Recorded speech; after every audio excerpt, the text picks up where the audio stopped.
Très heureuse de vous retrouver dans le cadre de cette grande édition du journal sur la FM Télévision. Mesdames et messieurs, bonsoir et bienvenue. C'est parti pour le procès Jean-Marc Kabound. L'opposant de Félix Tshisekedi était devant les juges de la Cour de cassation ce lundi pour présenter les moyens de défense sur les chefs d'accusation qui pèsent sur lui. La remise à 3 semaines de l'audience et l'ordonnance assignant Jean-Marc Kabound à résidence surveillée. Voilà les deux préalables relevés par le collectif d'avocats de l'ancien premier vice-président de l'Assemblée nationale. Patrick Ngouo pour les commentaires. La défense de Jean-Marc Kabound voulait une remise à 3 semaines de l'audience en raison de l'illisibilité des procès-verbaux du parquet général près la Cour de cassation. Le ministère public a fait usage du carbone. C'est ce qui a fait la confusion. Et nous sommes à l'ère du numérique. On ne peut pas continuer à utiliser le carbone. Et au-delà de tout, vous devez retenir que la levée copie de pièces a été faite ici même au greffe de la Cour de cassation. Donc il n'appartient pas à nous, avocats, de pouvoir justifier l'illisibilité de ces PV-là.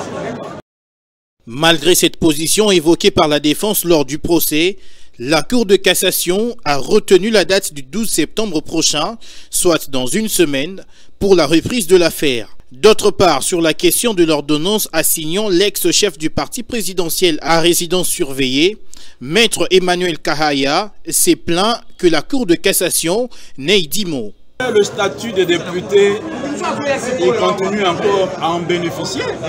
Il n'est pas à l'endroit.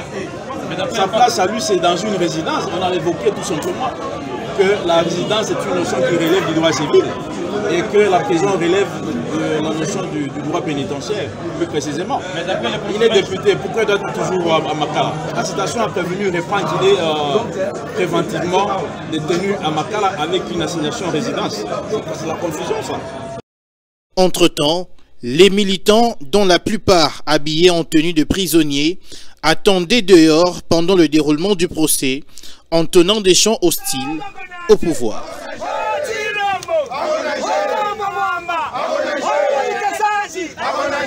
Retenez que le ministère public a affirmé que Jean-Marc Kabound entretiendrait une milice dans sa résidence au quartier Kingabwa dans la commune de Limete. C'est ce qui a même retardé l'application de l'ordonnance de la Cour de cassation lui assignant à résidence surveillée.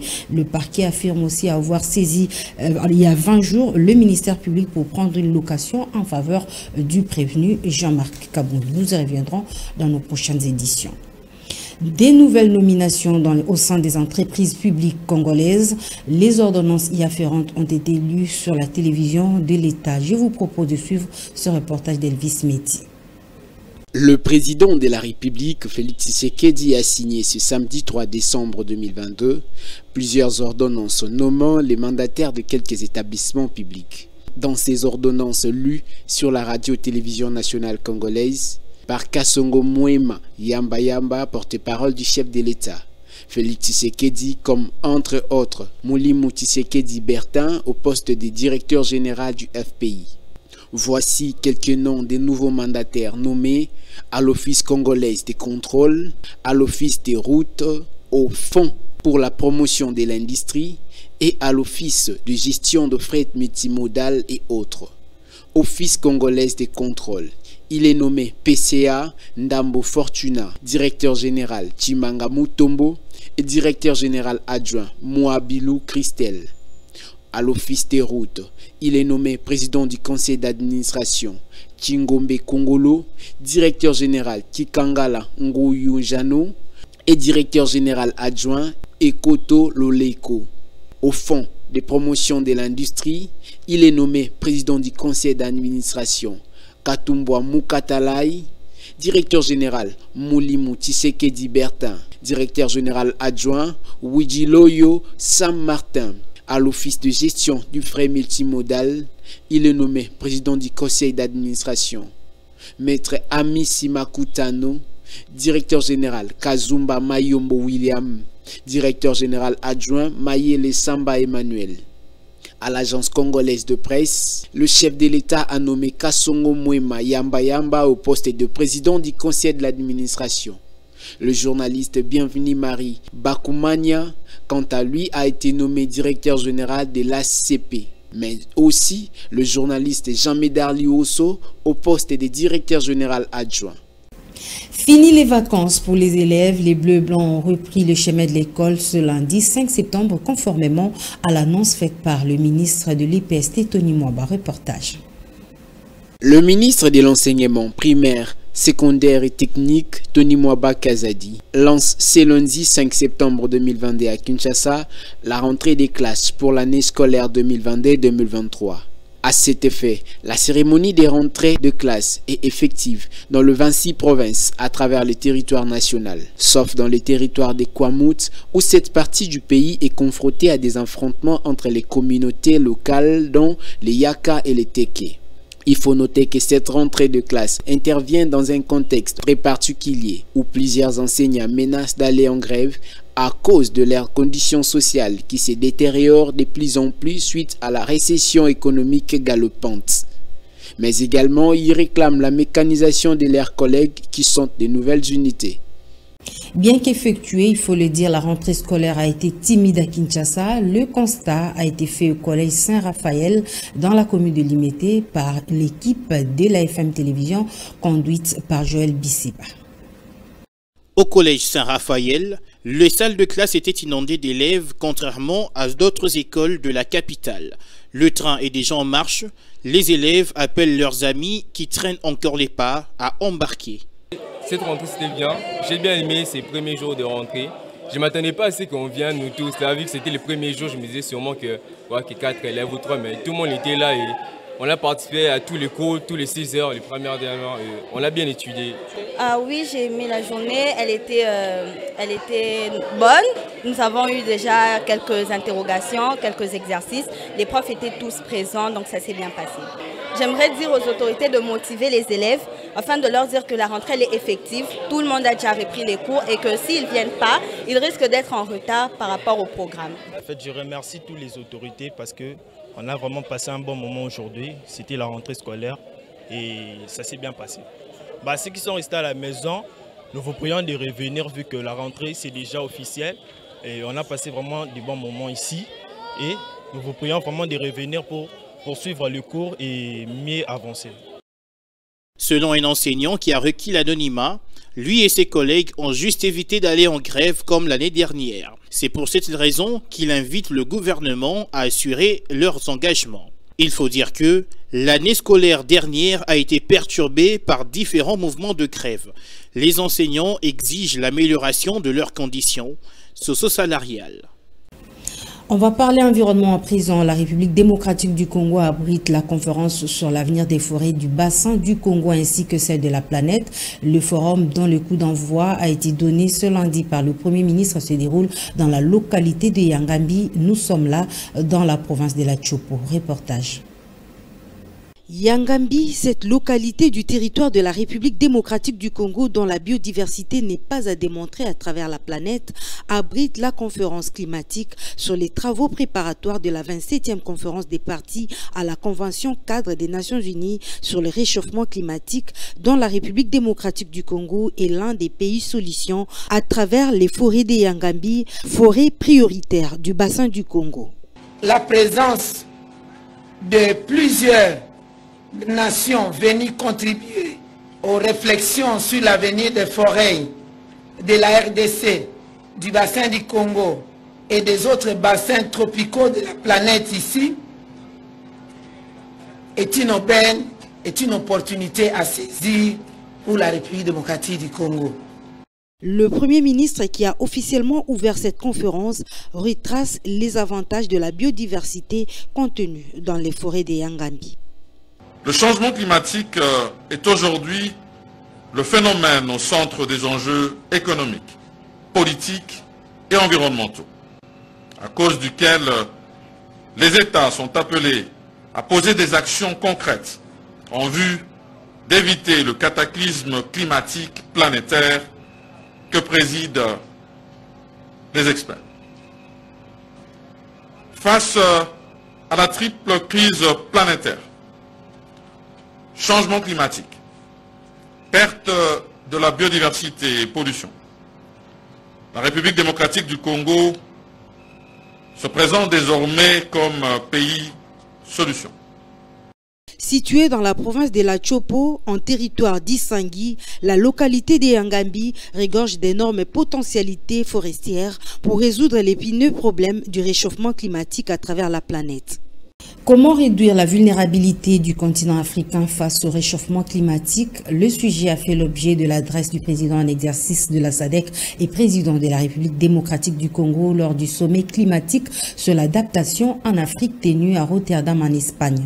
Félix Tshisekedi a dénoncé le non-respect des engagements financiers pris par certains pays pollueurs vis-à-vis du continent africain. Suivez cet extrait.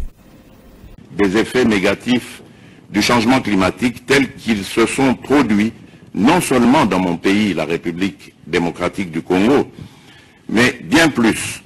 J'ai constaté de visu les ravages énormes causés par le changement climatique dans d'autres régions et pays d'Afrique. Il se pose dès lors le sentiment d'injustice ressenti par le peuple africain. En effet, le continent africain est celui qui a le moins d'impact sur le changement climatique, mais paradoxalement subit la majorité des conséquences de ces fléaux. En 2015, conscient de l'impact accru du changement climatique en Afrique, les pays africains ont lancé l'initiative d'adaptation pour l'Afrique afin de réduire la vulnérabilité du continent face au changement climatique. 7 ans plus tard, les effets de la mise en œuvre de cette initiative se font encore attendre. Les fonds promis ne sont pas versés. Nos partenaires de développement s'étaient engagés à nous attribuer 100 milliards de dollars par an avant 2020. Ces fonds devait servir à appuyer les efforts faits par les pays en développement. Mais force est de constater que cet engagement n'a pas été respecté.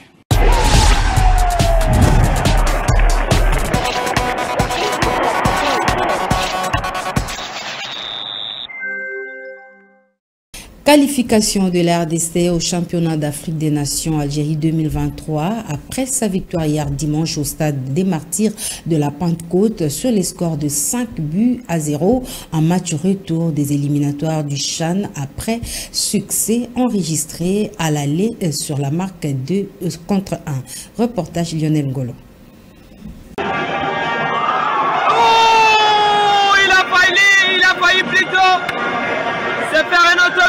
La République démocratique du Congo a assuré sa 6e participation au championnat national d'Afrique des Nations, CHAN en sigle.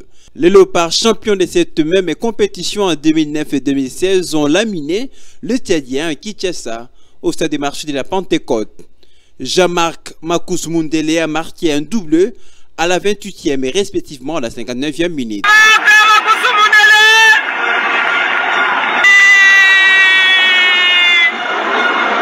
Maxime Piard a inscrit le 3e but à la 64e minute de jeu et le 4e but des Léopards sera l'œuvre d'Ernest Luzolo, Sita à la 78e minute. Philippe Kinzumbi, c'est le score pour les Congolais du match en marquant le 5e but au temps additionnel. Une victoire qui qualifie d'office les Léopards à prime qui n'auront qu'à attendre le tirage au sort pour connaître leur phase de groupe. Et avec cette qualification, la République démocratique du Congo tient le record avec une 6e participation à la phase finale du CHAN. Juste après le match, le sélectionneur Otis Ngoma a exprimé sa satisfaction sur son équipe. Suivez. La première mi-temps, c'est vrai qu'on a marqué le premier but.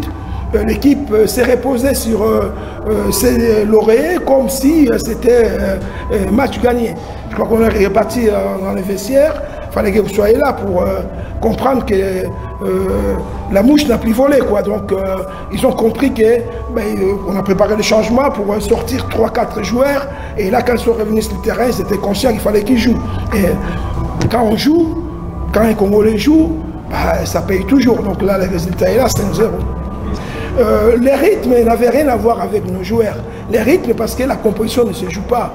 Même quand la compétition est là, il suffit que pendant 15 jours, vous arrêtez tout le monde, ils perdent le rythme. Le rythme va avec la vitesse du jeu, avec l'adversité, avec la compétition. C'est ça le rythme. C'est ce qui nous a manqué, mais après le match, automatiquement, on a gagné un peu en rythme au Cameroun et on a continué à travailler, on a fait une opposition entre nous il y a quelques jours. Belinda est là, c'était pour continuer à avoir une compétition dans les jambes. Et la première mi-temps, je crois qu'on a eu cette paire de ne pas se livrer, mais on a poussé tout le monde avec les changements, parce qu'on puisse garder la même intensité du jeu. Et cette intensité-là qui a fait avec quelques joueurs quand même qui sont de très bonne qualité, comme les Kinzumbi et autres, pour ne citer que c'est là, les Makousou, ben, on a réussi quelque chose. Sport toujours, on va parler de la clôture des états généraux des sports le samedi dernier à Mbouela-Lodge dans la province du Congo central. 6 jours ont suffi pour les sportifs et experts dans ce secteur d'adopter des résolutions susceptibles d'améliorer les maux qui rongent le secteur sportif en République démocratique du Congo. Billy Kinkela, l'un des analystes sportifs qui a participé à ce forum, donne sa version des faits au micro de Lionel Ngolo. Il a été joint au téléphone. Alors en ce qui concerne donc bien sûr les rapports finaux, il faudra noter qu'il y a plusieurs changements, plusieurs amendements, on va dire en ce qui concerne les lois ou les textes qui régissent les sports congolais de manière générale. Il y a eu plusieurs débats, notamment en ce qui concerne l'article 30, qui concerne les mandats des animateurs des instances sportives. Et les uns et les autres étaient partagés. Il y en a qui ont insisté sur le fait que le mandat devait être de 3 ans, 4 ans, une fois renouvelable. Et les autres s'y sont opposés. Alors la plénière a laissé le libre choix à chaque fédération de se conformer selon les textes de leur fédération internationale. Donc c'est comme ça que ça va se passer.